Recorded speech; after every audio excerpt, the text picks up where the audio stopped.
Good evening everyone, welcome back सिद्धांत Khan physical education classes के ऊपर। और आज सभी को शिक्षक दिवस की हार्दिक शुभकामनाएं मेरी तरफ से। आज का हमारा एक नया टॉपिक है पोस्चर डिफॉर्मिटीज। आज हम पढ़ेंगे पोस्चर डिफॉर्मिटीज के बारे में। बहुत ही महत्वपूर्ण टॉपिक है। जो बच्चे हमारे बीपीएड एमपीएड कर रहे हैं उनके लिए बहुत ही महत्वपूर्ण है, और जो आगामी परीक्षाओं की तैयारी करें उनके लिए भी बहुत ही महत्वपूर्ण टॉपिक है। तो चलिए बात करते हैं पोस्चर डिफॉर्मिटीज होता क्या है।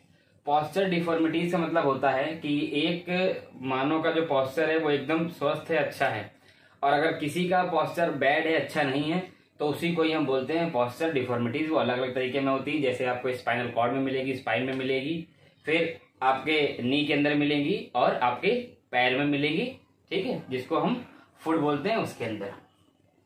तो शुरुआत करते हैं। सबसे पहले जो हमारे पास जो पोस्चर डिफॉर्मिटीज में आता है, अगर हम ऊपर की बात करें तो सबसे पहले आता है स्टॉप नेक। स्टॉप नेक, ठीक। इसके अंदर क्या होता है, सबसे पहला जो पोस्चर डिफॉर्मिटीज है उसका नाम है स्टॉप नेक। इसके अंदर क्या होता है, जो हमारी गर्दन होती है वो आगे की ओर झुक जाती है। क्या होती है, जो हमारी गर्दन होती है, गर्दन आगे की ओर झुक जाती है, आगे की ओर झुक जाती है, झुक जाती है, ठीक है। सबसे पहला कौन सा है हमारा, स्टॉप नेक। इसके अंदर क्या होगा, स्टॉप नेक के अंदर क्या होगा, हमारा जो गर्दन होती है वो क्या होती है, वो आगे की ओर झुक जाती है, ठीक है। जो हमारा दूसरा है उसको हम बोलते हैं round shoulder. Round shoulder, round shoulder, ये हमारा दूसरा है पोस्चर डिफॉर्मिटीज, राउंड शोल्डर, ठीक है। राउंड और शोल्डर। राउंड शोल्डर में क्या होता है, जो आपके कंधे होते हैं वो कंधे क्या होते हैं, आगे की ओर कंधे झुक जाते हैं, कंधे आगे की ओर झुक जाते हैं। उसके अंदर कंधे आगे की ओर, आगे की ओर झुक जाते हैं, झुक जाते हैं, ठीक है। स्टॉप नेक में क्या था, गर्दन कहाँ झुक रही थी, आगे की ओर। और दूसरा जो हमारा है राउंड शोल्डर, उसमें क्या है, कंधे आगे की ओर झुक जाते हैं। तीसरा जो हमारा होता है उसको बोलते हैं pigeon chest. Pigeon, pigeon chest, pigeon chest.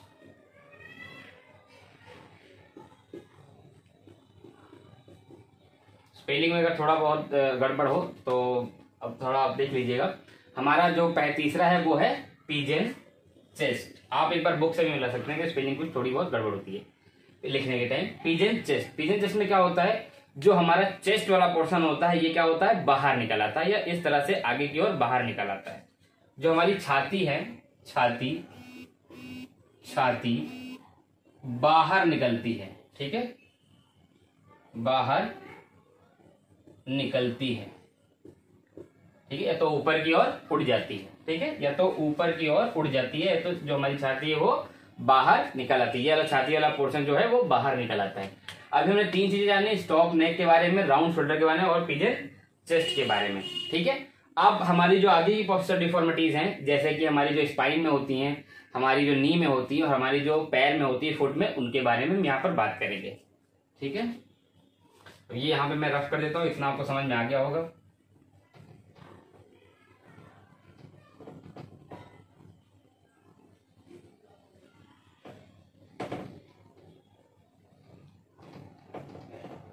अब हम बात करते हैं कि हमारी जो पोस्चर डिफॉर्मिटीज होती हैं वो कहाँ कहाँ होती हैं, ठीक है।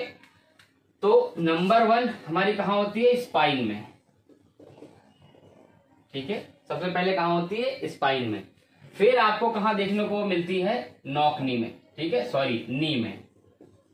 नी में कौन सी होती है, नौकनी होती है। फिर कहाँ मिलती है हमें देखने को, फुट में, ठीक है। ये तीन जगह डिफॉर्मिटीज हमें मिलती हैं। तो कहाँ कहाँ मिलती हैं, आइए हम देख लेते हैं कहाँ कहाँ पे मिलती है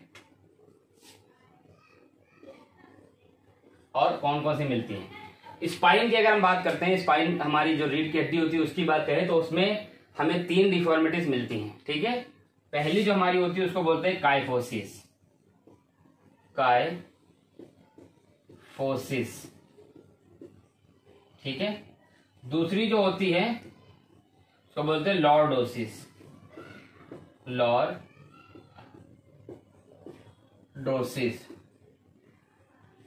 तीसरी होती है उसको बोलते हैं स्कोलियोसिस, स्कोलियोसिस।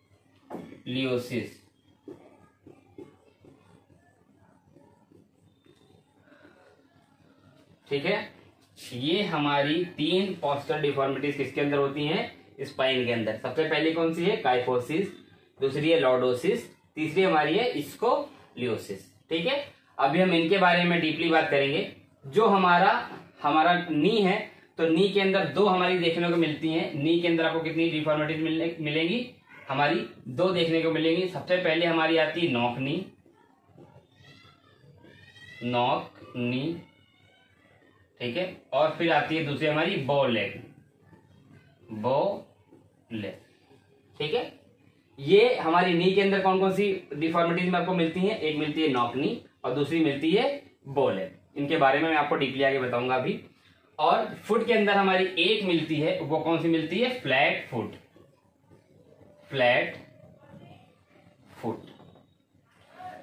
मैं आपको एक बार फिर समझा देता हूं। हमारी जो पोस्चर डिफॉर्मिटीज थी वो मैंने आपको पहले बताई, वो अपर अंग की थी, जो ऊपर हमारे अंग होते हैं उनकी थी। अब थोड़ी सी और पोस्चर डिफॉर्मिटीज है जो हमारी स्पाइन में होती है, हमारी जो रीढ़ की हड्डी उसके अंदर, हमारा जो नी है, घुटने हैं उसके अंदर, और जो हमारा फुट है, पैर है, उसके अंदर। स्पाइन के अंदर कौन कौन सी होती हैं? 3 होती हैं, काइफोसिस, लॉर्डोसिस और स्कोलियोसिस। नी में कौन कौन सी होती है? नॉक नी और बो लेग। फिर हमारी फुट में कौन सी होती है? Flat foot. इतनी हमारी पोस्चर डिफॉर्मिटीज होती हैं और इतनी ही हमको पढ़नी है। ठीक है, अब इनको हम विस्तार पूर्वक आगे अच्छे से समझेंगे कि काइफोसिस में क्या है, लॉर्डोसिस में क्या है, स्कोलियोसिस में क्या है, नॉक नी में क्या है, बो लेग में क्या है और फ्लैट फुट के अंदर क्या है। तो सबसे पहले हम स्पाइन के अंदर पढ़ेंगे। स्पाइन के अंदर आपको बता देता हूं मैं, पढ़ेंगे काइफोसिस। कि काइफोसिस क्या है उसके बारे में यहाँ पर हम पढ़ेंगे। इसको मैं रफ कर देता हूं यहाँ पर। मैं आगे आपको बताता रहूंगा कि पूरी मीनिंग के साथ आपको बताऊंगा कि क्या क्या चीजें किसके अंदर आती हैं और हमें क्या क्या चीजें किसके अंदर पढ़नी है। सबसे पहला पार्ट हमारा था स्पाइन के अंदर, हम क्या पढ़ रहे थे? काइफोसिस। ठीक है, अब काइफोसिस क्या है उसके बारे में हम यहाँ पर बात करते हैं, काइफोसिस के बारे में। ठीक है, काइफोसिस जो हमारा होता है वो हमारे सर्वाइकल को इफेक्ट करता है। देखिए समझिएगा। ठीक है, सबसे पहले होता है थोरेसिस, फिर हमारा क्या होता है? सर्वाइकल, फिर लंबर, फिर हमारा सैक्रम, कॉक्सी, ये सब चीजें उसके अंदर आती हैं हमारी, किसके अंदर? स्पाइन के अंदर आती हैं। तो जो हमारा काइफोसिस है वो किसको इफेक्ट करता है? थोरेसिस को इफेक्ट करता है। सबसे पहला पॉइंट इसके अंदर किसको इफेक्ट करता है? थोरेसिस को इफेक्ट करता है। हमारे थोरेसिस को इफेक्ट करता है, इफेक्ट करता है। ठीक है, अगर एक मैं यहाँ पे रीढ़ की हड्डी बनाऊं, यहाँ पे एक रीढ़ की हड्डी बनाऊं इस तरह से, तो जो हमारा काइफोसिस है वो किसको यहाँ पर इफेक्ट करेगा? हमारा ये काइफोसिस किसको हमारा इफेक्ट करेगा? ये हमारा यहाँ पर करेगा हमारा थोरेसिस को,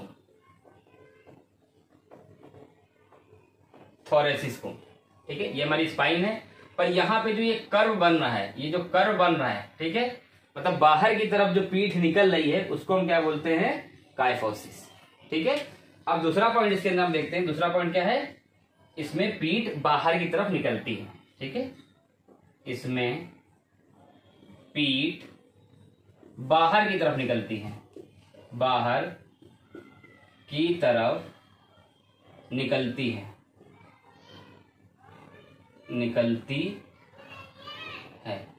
ठीक। जो हमारा काइफोसिस है वो थोरेसिस को इफेक्ट करता है। सेम मैंने यहाँ पे बताया, थोरेसिस को इफेक्ट करेगा। उसके बाद इसमें पीठ बाहर की तरफ निकलती है। जो पीठ का पोर्शन होता है, ये पीठ का जो पोर्शन होगा पीठ का, ये कहाँ निकलेगा? बाहर की तरफ, जिसको हम कुबर के नाम से भी जानते हैं। और बच्चों में ये चीजें ज्यादा पाई जाती हैं। ठीक है, तीसरा पॉइंट इसके अंदर है, बच्चों में ये चीजें ज्यादा पाई जाती हैं, बच्चों में ज्यादा होता है, ज्यादा होता है। क्लियर। चौथा जो पॉइंट इसके अंदर है, थोड़ा सा इसको इफेक्ट कर दिया, फिर इसमें पीठ जो होती है बाहर निकल आती है, फिर बच्चों में ज्यादा होता है, ये बच्चों के अंदर ये चीजें ज्यादा होती हैं। इसको हम हंच बैग के नाम से भी जानते हैं, ये बहुत इंपॉर्टेंट है। हंच बैग, हंच बैग के नाम से जानते हैं, नाम से जानते हैं। ठीक है, और इसको एक और नाम इसका है round bag, round bag, round bag के नाम से भी जानते हैं,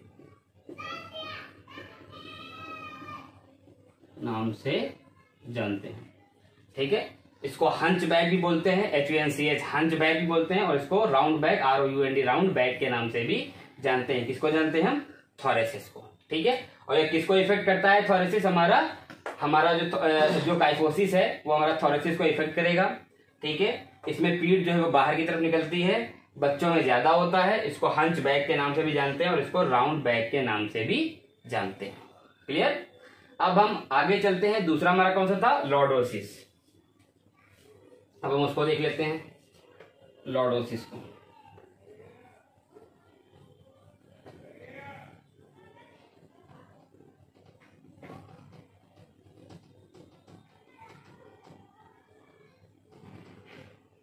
अब स्पाइन के अंदर ही हम किसको देखते हैं यहां पर? लॉर्डोसिस को। लॉर्डोसिस। ठीक है, अब पहले समझ लेते हैं जो लॉर्डोसिस है तो वो किसको यहां पर इफेक्ट करता है? वो हमारा लंबर को इफेक्ट करता है। किसको? लंबर को, जिसको लंबर रीजन बोलते हैं, उसी को इफेक्ट करेगा। वो इस तरह से लंबर को इफेक्ट करता है यहां से। ठीक है, ये हमारी स्पाइनल है, जो ब्लैक मार्कर है ये हमारी स्पाइनल कॉर्ड है। ठीक है, पेट की हड्डी है। ये हमारा कौन सा था? काइफोसिस। ये पीठ बाहर की तरफ निकल रहा था। और जो हमारा लॉर्डोसिस होता है वो क्या है? यहां पर क्या करता है? उसमें जो हमारी कमर होती है, जो हमारी पीठ होती है, एक नीचे वाला भाग होता है, लंबर वाला भाग जो होता है, वो अंदर की तरफ कर्व बनाता है, अंदर की तरफ घुस जाता है। ठीक है, वो अंदर की तरफ कर्व बनाता है। चलिए अब लॉर्डोसिस के बारे में पढ़ते हैं। लॉर्डोसिस जो हमारा है, पॉइंट नंबर 1 इसका समझते हैं। ये किसको इफेक्ट करता है? लंबर को। लंबर रीजन भी बोलते हैं इसको, लंबर को इफेक्ट करेगा, इफेक्ट करता है। ठीक है, सबसे पहला पॉइंट किसको इफेक्ट करता है? ये लंबर को इफेक्ट करता है। ठीक है, और ये क्या करेगा? लंबर वाली जो जगह होती है, लंबर की जगह पर क्या करता है? ये कर्व बनाता है, कर्व बनाता है। जो लंबर वाली जगह है वहां पर क्या करेगा? कर्व बनाएगा। मतलब अंदर की तरफ, देखिए यहां पर अंदर की तरफ भी क्या बना रहा है? कर्व बना रहा है। ठीक है, तीसरा है, इसको हम हॉलो बैग, इसके नाम जानते हैं, हॉलो बैग के नाम से जानते हैं, जानते। ठीक, लंबर को इफेक्ट करता है, कर्व बनाता है लंबर वाली जगह पर, और इसको हॉलो बैग के नाम से भी जानते हैं। और इसका एक और नाम है, ठीक है, इसको बोलते हैं back posture defect.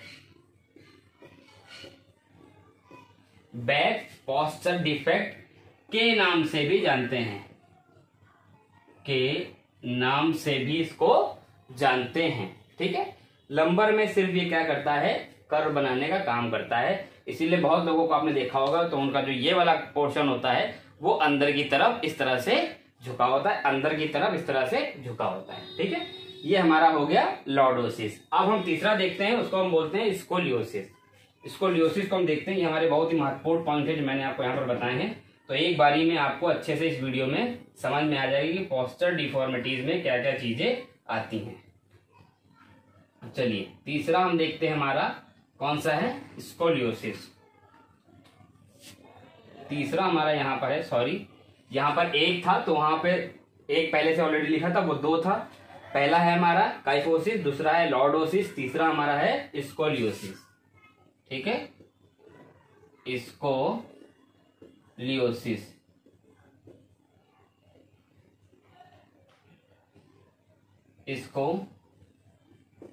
Scoliosis.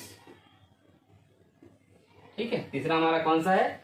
Scoliosis. अब इसको जानते हैं। स्कोलियोसिस में क्या होता है, जो हमारा स्पाइनल जो हमारी होती है, स्पाइनल कॉर्ड होती है, वो क्या होती है? एक तरफ झुक जाती है। देखिए, मान के चलिए ये हमारी स्पाइनल कॉर्ड है। मैं यहाँ पे बना देता हूं आपके समझने के लिए। ये हमारी स्पाइनल कॉर्ड है। अभी हम अच्छे से समझेंगे इसको।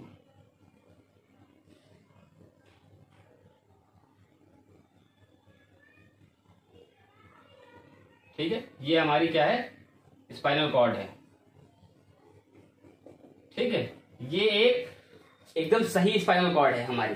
और इसके अंदर हम बात करेंगे स्कोलियोसिस में, तो हमारी स्पाइनल कॉर्ड किस तरह से दिखाई देगी आपको? कुछ इस तरह से आपको दिखाई देगी स्पाइनल कॉर्ड, इस तरह से। इसमें स्पाइनल कॉर्ड कुछ इस तरह से आपको दिखाई देगी। ठीक है, कुछ इस तरह से आपको स्पाइनल कॉर्ड उसके अंदर दिखाई देती है। ठीक है, तो ये किसको इफेक्ट करता है? ये स्पाइनल कॉर्ड को इफेक्ट करता है, जिसमें आपके जो कंधे होते हैं वो एक तरफ झुके हुए दिखाई देते हैं। ठीक है, कंधे लेफ्ट या राइट की तरफ झुक जाते हैं,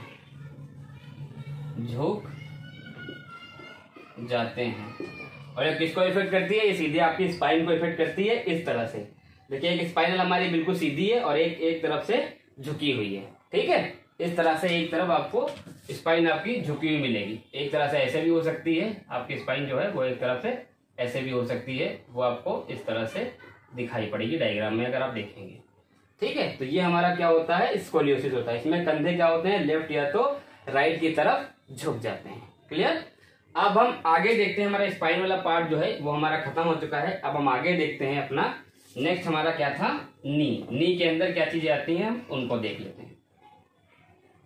डायग्राम के माध्यम से आप अच्छे से समझ गए होंगे कि यहाँ पर क्या चीजें आना चाह रही हैं। चलिए, अब हम नेक्स्ट देखते हैं अपना, हमारा क्या है? नी के बारे में। दूसरा हम देखते हैं डिफॉर्मिटीज नी के बारे में।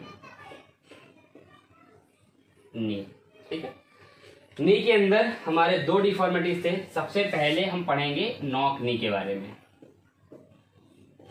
नॉक नी के बारे में, ठीक है। अच्छा, नॉक नी का मतलब क्या होता है? जब घुटने क्या होते हैं, नॉक नी को हम जान लेते हैं थोड़ा सा यहाँ पर। घुटनों का आपस में लड़ना, ठीक है, और घुटनों की जगह पर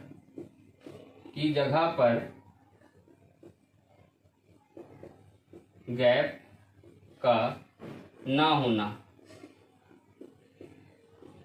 तो ये क्या कहलाता है? आपका नॉक नी कहलाता है।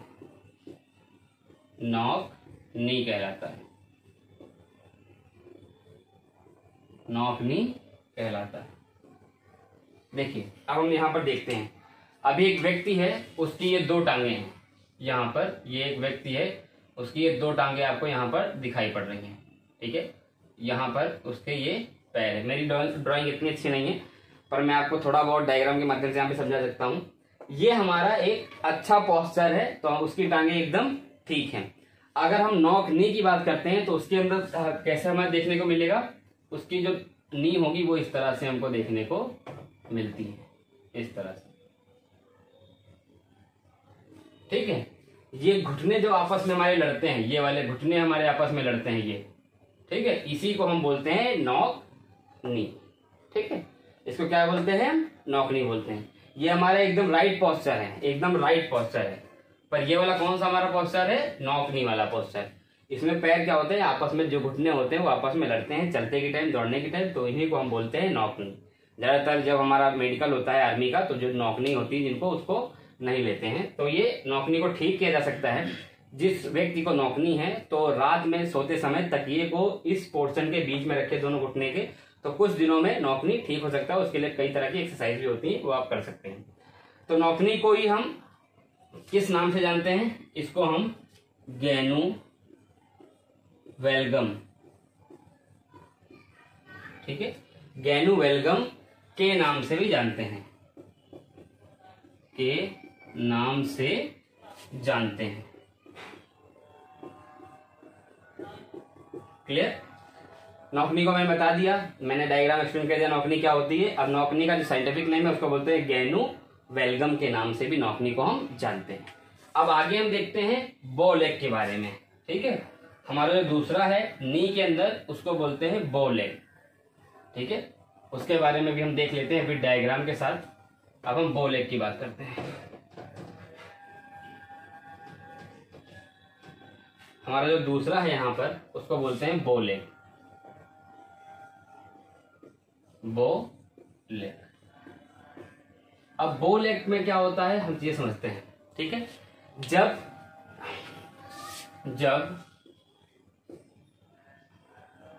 घुटने बाहर की तरफ निकल जाते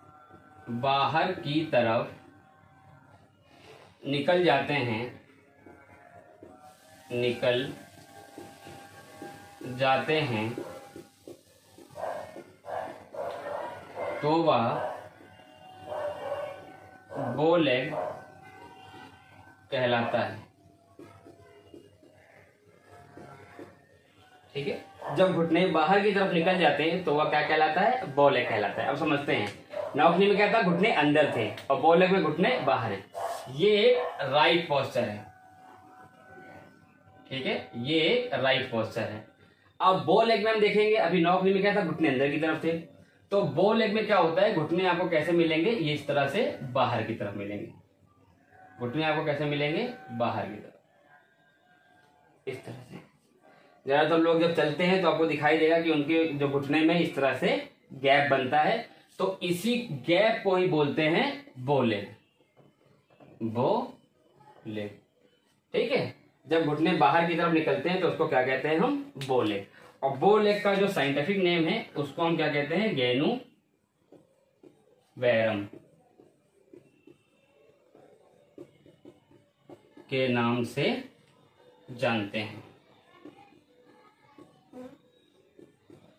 देखिए, साइंटिफिक नेम कभी कभी आगामी परीक्षाओं में भी पूछता है, और बीपीएड एमपीएड जो हमारे कर रहे हैं उसमें भी बहुविकल्पी अगर प्रश्न आता है तो उसमें भी कभी कभी पूछ लेता है, तो हमें पता होना चाहिए। बो लेग का साइंटिफिक नेम क्या है, गैनू वेरम के नाम से भी हम इसको जानते हैं, ठीक है। ये हमारा बो लेग यहाँ पर फिनिश हो गया है, ठीक है, जो कि नी के अंदर था। अब हम आखिरी पढ़ते हैं यहाँ पर फुट के बारे में, ठीक है। उसको भी हम फिर डायग्राम यहाँ पर समझेंगे फुट के बारे में। चलिए देखते हैं यहाँ पर, अब हम फुट के बारे में देखेंगे।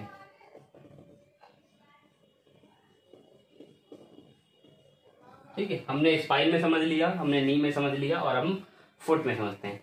फुट में हमारी एक ही पोस्चर डिफॉर्मिटीज होती है, उसको बोलते हैं हम फ्लैट फुट, फ्लैट फुट।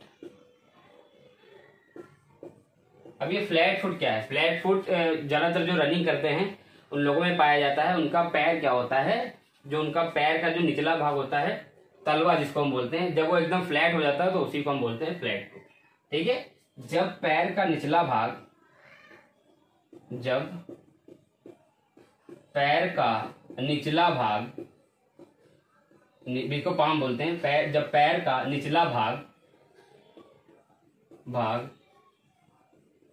एकदम सपाट या फ्लैट हो जाता है तो फ्लैट फुट कहलाता है, फ्लैट फुट कहलाता है, ठीक है। जब पैर होगा एकदम फ्लैट हो जाएगा तो उसको क्या कहते हैं हम, फ्लैट फुट कहते हैं। डायग्राम के माध्यम से देख लेते हैं। ये एक हमारा पैर है, ठीक है, ये एक हमारा पैर है, ठीक है, जो एकदम नॉर्मल कंडीशन में लोगों का होता है, ठीक है। तो उसमें क्या होता है, यहां पर आपको गैप दिखाई पड़ेगा, इस तरह से थोड़ा सा गैप होता है, इस तरह से आपको दिखाई पड़ेगा पैर में, ठीक है, इस तरह से गैप दिखाई पड़ेगा। पर अगर फ्लैट फुट की बात करते हैं तो फ्लैट फुट में कैसे होगा, पैर पूरा इस तरह से उसके अंदर होता है और यहाँ किसी भी प्रकार का गैप नहीं दिखाई पड़ेगा। तो इसी को ही हम बोलते हैं, यहां पर जो कर्व बनता है, कर्व नहीं बनेगा, इसी को बोलते हैं फ्लैट फुट। Flat foot. और जब गैप होता है तो वो फ्लैट फुट नहीं कहलाता है। इसको क्या बोलते हैं हम, फ्लैट फुट बोलते हैं। जो कि रनिंग जब करते हैं बच्चे, जो नंगे पैर रनिंग करते हैं, तो उनमें फ्लैट फुट की समस्या अधिक पाई जाती है। तो इसीलिए जो एथलीट जूते पहन के रनिंग करते हैं उनमें फ्लैट फुट की समस्या नहीं होती है। फ्लैट फुट को हम, उसका एक साइंटिफिक नेम है पेस प्लेनस के नाम से भी जानते हैं,